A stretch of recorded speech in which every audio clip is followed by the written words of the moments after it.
menjadi hakim. Jadi musuhnya sekali. Dan itu masih terjaga, masih semangat, masih sama semangatnya dengan tidak ada Arafah. Malahan juga ada begitu Rasulullah pulang dari haji, beliau rupanya masih khawatir, jangan-jangan pidato saya di Arafah itu masih belum didengar oleh semua orang. Kemudian di sebuah tempat namanya Khum itu disebut Ghadiru Khum, itu artinya persimpangan jalan Khum, sebuah kota kecil di sebelah utara Makkah, yaitu yang di situ nanti ada persimpangan jalan kemana-mana termasuk ke Madinah. Dan beliau kumpulkan lagi para sahabatnya. Padahal para sahabatnya itu sebagian sudah pergi ke tempat lain. Yang Taif misalnya sudah pergi ke Taif dan sebagainya. Lalu beliau pidato lagi. Itu yang disebut pidato Ghadirul Khum. Nah di situ memang ada sedikit kontroversi karena menurut orang Syiah, di situ Nabi berdiri bersama Ali dan menyatakan bahwa Ali adalah bakal calon penggantinya. Gitu. Tapi orang Sunni tidak. Orang Sunni mencatat bahwa di situ Nabi menegaskan lagi apa yang telah dikemukakan di Arafah. Jadi kita harus lihat itu. Itulah konsekuensi, itulah kelanjutan dari pernyataan Tuhan, pernyataan Allah SWT, al-yauma akmaltu lakum dinakum wa atmamtu 'alaikum ni'mati wa raditu lakum al-islam madinah.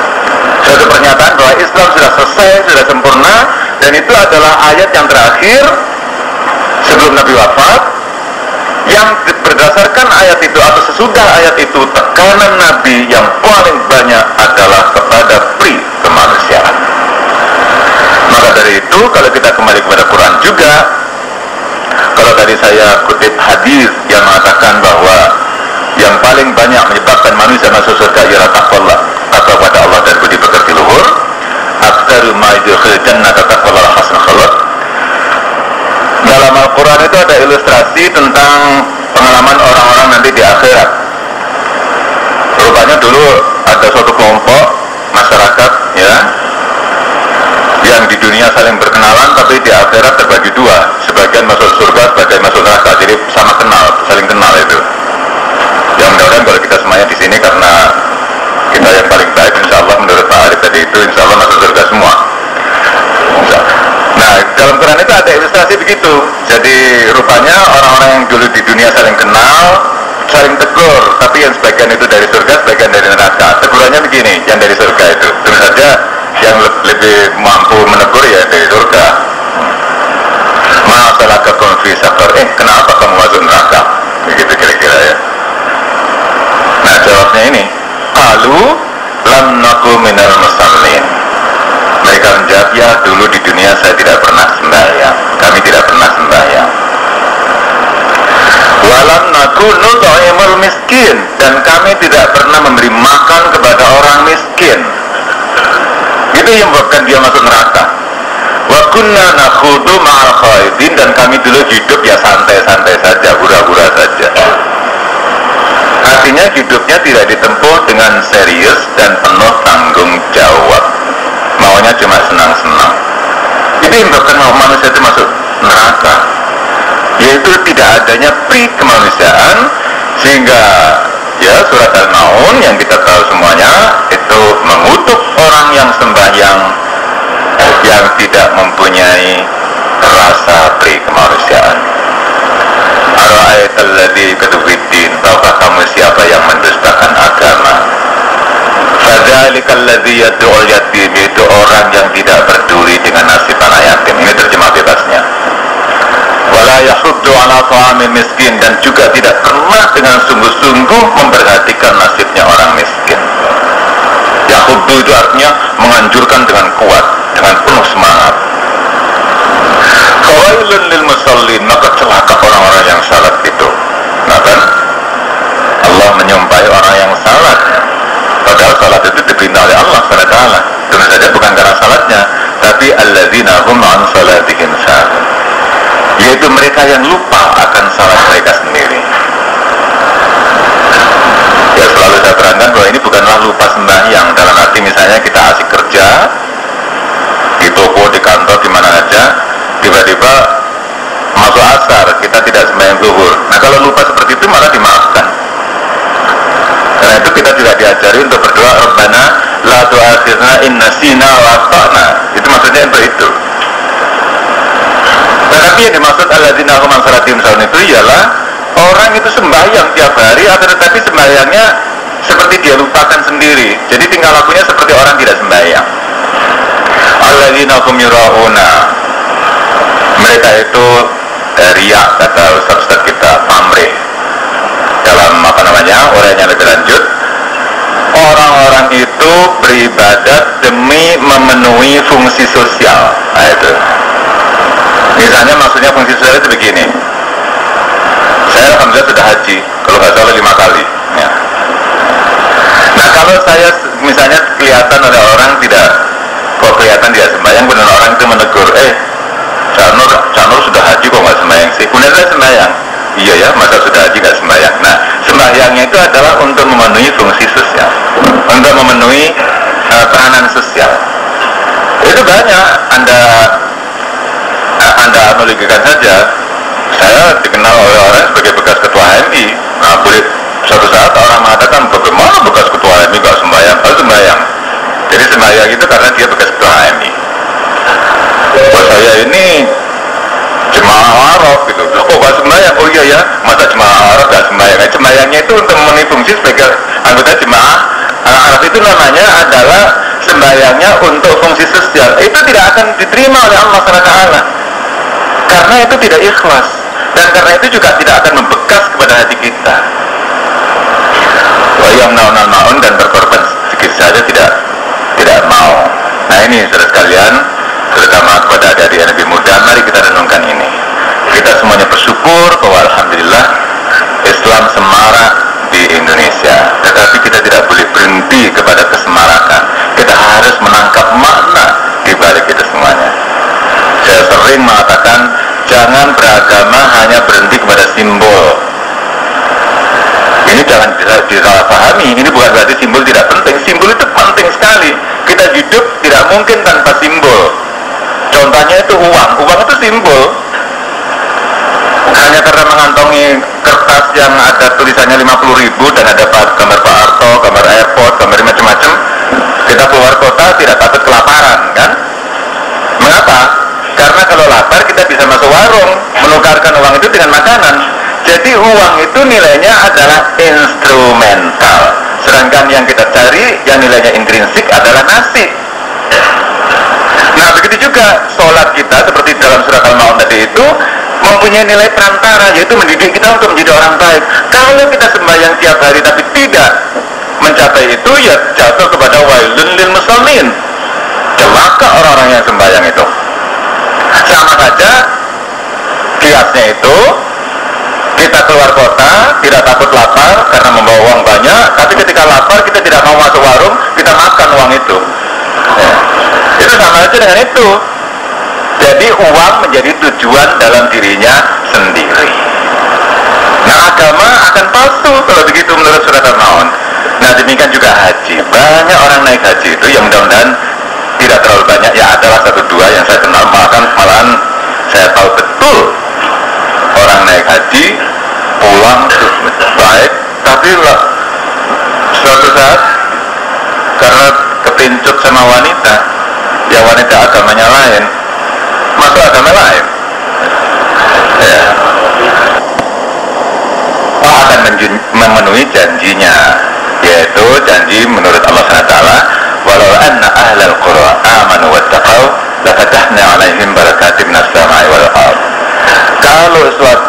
Kalau penduduk suatu negeri itu betul-betul beriman dan bertakwa, maka akan kami bukakan berkah-berkah kami dari langit dan bumi. Artinya menjadi makmur, menjadi baldatun thayyibatun warabbun ghafur. Inilah barangkali, dan gap-gapnya masih bisa kita tutup melalui tukar pikiran. Terima kasih. Assalamualaikum warahmatullahi wabarakatuh. Kini akan dibacakan kutipan dari buku Haji karya Dr. Sariati, seorang sosiolog dari Iran, yang ditulis tahun 1964, yaitu mengenai tawaf dan maknanya. Dengan Ka'bah di tengah-tengah, Gerombolan manusia tersebut mengelilinginya di dalam sebuah gerakan yang sirkuler. Ka'bah melambangkan ketetapan atau konstansi dan keabadian Allah, sedangkan manusia-manusia yang berbondong-bondong bergerak mengelilinginya melambangkan aktivitas dan transisi makhluk-makhluk ciptaannya, aktivitas dan transisi yang terjadi secara terus-menerus. Allah adalah pusat eksistensi, dia adalah titik fokus dari dunia yang fana ini. Sebaliknya, engkau adalah sebuah partikel yang bergerak dengan mengubah posisimu sebagai manusia seperti yang sekarang kepada posisimu seperti yang seharusnya. Tetapi di setiap posisi itu dan di setiap saat di antara engkau dengan Ka'bah atau Allah senantiasa ada jarak, dan jarak ini tergantung kepada jalan yang telah engkau pilih di dalam sistem ini. Engkau tidak pernah bersentuhan dengan Ka'bah, dan engkau pun tidak pernah berhenti di Ka'bah. Bersama dengan yang lain-lainnya, setiap orang bergerak mengelilingi Ka'bah. Gerakan ini seolah-olah dilakukan oleh satu unit atau satu kelompok manusia, karena di dalamnya tidak ada identifikasi individual. Kita tidak dapat membedakan yang lelaki dari yang perempuan, dan yang berkulit hitam dari yang berkulit putih. Inilah transformasi seorang manusia menjadi totalitas umat manusia. Semua aku bersatu menjadi kita, yang merupakan ummah dengan tujuan menghampiri Allah. Jalan Allah adalah jalan umat manusia. Dengan perkataan lain, untuk dapat menghampiri Allah, terlebih dahulu engkau harus menghampiri manusia. Bagaimanakah hal itu dilakukan? Untuk mencapai kesalehan, engkau harus benar-benar terlibat di dalam masalah-masalah yang dihadapi umat manusia. Engkau tidak boleh bersikap sebagai seorang rahib yang memencilkan dirinya di dalam biara. Engkau harus terjun ke lapangan dan terlibat secara aktif. Ke dalam keterlibatanmu itu tercakup kemurahan hati, pengabdian, penyangkalan diri sendiri, penderitaan di dalam penjara, penderitaan di dalam pengasingan, menanggungkan siksaan, dan menghadapi aneka ragam mara bahaya. Beginilah caranya engkau melibatkan dirimu ke dalam masalah-masalah yang dihadapi umat manusia, dan dengan cara inilah engkau dapat menghampiri Allah. Nabi Muhammad berkata, setiap agama memiliki kerahiban, dan kerahiban Islam adalah jihad. Kemarin ada yang bertanya, Pak,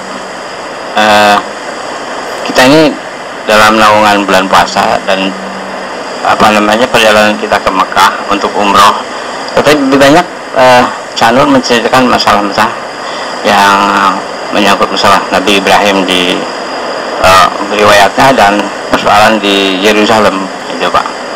Bagaimana penjelasan supaya kelihatan benang merahnya dengan dua persoalan itu? Banyak cara pendekatan, antara lain dari selawat itu. Selawat yang lengkap seperti yang kita baca dalam tahiyat, terutama tahiyat akhir, itu bunyinya Allahumma salli ala Muhammad wa ala ali Muhammad kama sallaita ala Ibrahim wa ala ali Ibrahim. Kalau Muhammadiyah begitu.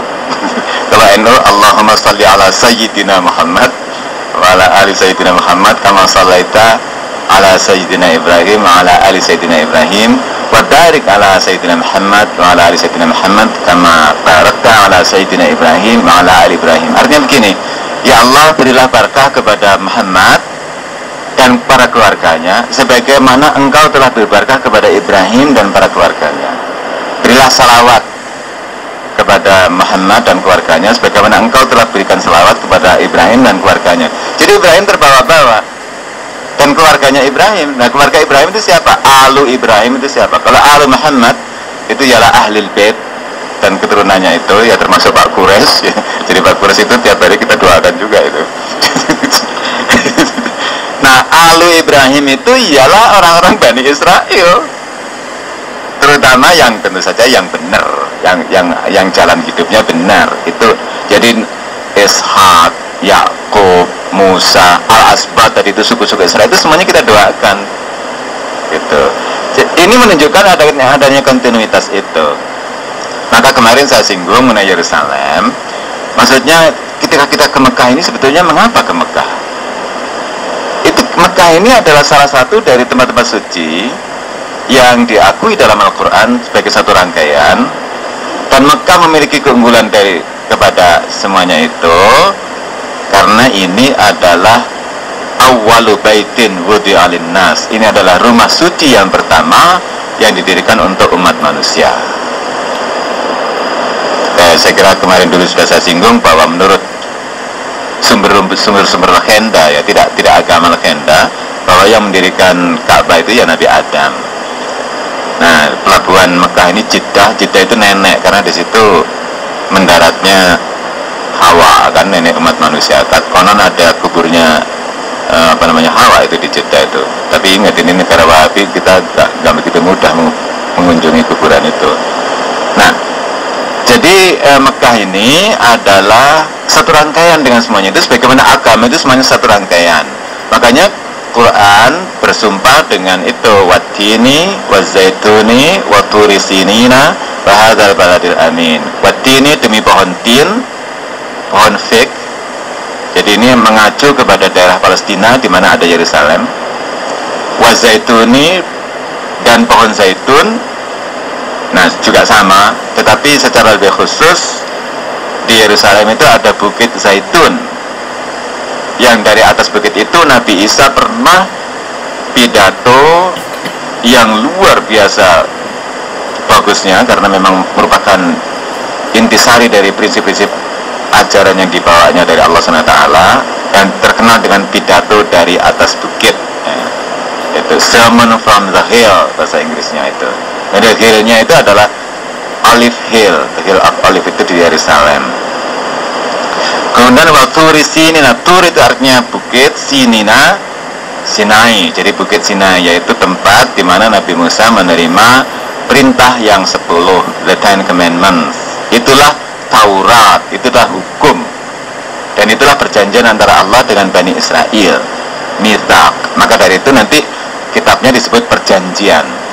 Jadi pada waktu Nabi Musa, agamanya itu tidak disebut agama Yahudi. Mereka tidak menamakan agamanya, pokoknya mereka terikat dengan perjanjian pada Allah, itu saja. Ada perjanjian dengan Tuhan itu, yaitu yang perintah 10 yang 2-3 hari yang lalu sudah saya rinci apa isinya. Lalu wahadzal baladil amin, dan demi negeri yang aman, ini maksudnya Mekah. Nah, setelah bersumpah begitu lalu ada penegasan, laqad khalaqnal insana fi ahsani taqwim. Sungguh telah kami ciptakan manusia itu dalam bentuk yang setinggi-tingginya. Ini manusia adalah puncak ciptaan Tuhan. Tidak ada puncak ciptaan Tuhan yang lebih tinggi dari manusia. Kemudian tapi menurut para ahli tafsir, kalau Tuhan memulai keterangan tentang sesuatu dengan sumpah, itu berarti keterangan itu gawat sekali, luar biasa pentingnya. Jadi penegasan bahwa manusia itu adalah puncak ciptaan itu adalah luar biasa pentingnya untuk kita perhatikan. Mengapa? Karena ada risiko, yaitu summa radadna asfal safilin, kemudian bisa kami jadikan manusia itu sebagai makhluk yang paling rendah, paling hina. Nah, jadi either most high atau lowest gitu. Mengapa? Ya karena dosa. Kalau manusia itu berdosa itu lebih hina daripada binatang. Ya misalnya perusakan, daya rusak. Manusia itu daya rusaknya luar biasa, jauh lebih hebat daripada gejala alam manapun juga. Ya gunung Vesuvius di Italia itu pernah meletus dan kota Pompei tertutup sama sekali. Tapi dibanding dengan kerusakan yang dibikin oleh Nazi pada waktu Perang Dunia Kedua, itu bukan apa-apa itu.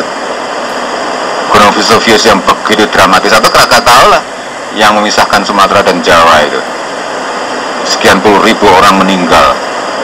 Nah Nazi itu di Auschwitz dan lain-lain itu jutaan dengan cara-cara yang kejam sekali. Jadi lebih hina daripada binatang, lebih hina daripada macan. Macan membunuh manusia satu, kenyang, diem ya. Orang membunuh manusia bisa berjuta-juta. Jadi asfala safilin illal ladzina amanu, kecuali mereka yang beriman kepada Allah, yang percaya kepada Allah itu amal salihat, lalu menerjemahkan imannya itu menjadi amal saleh, dan seterusnya dan seterusnya. Jadi sumpahnya Tuhan untuk menegaskan tentang siapa manusia itu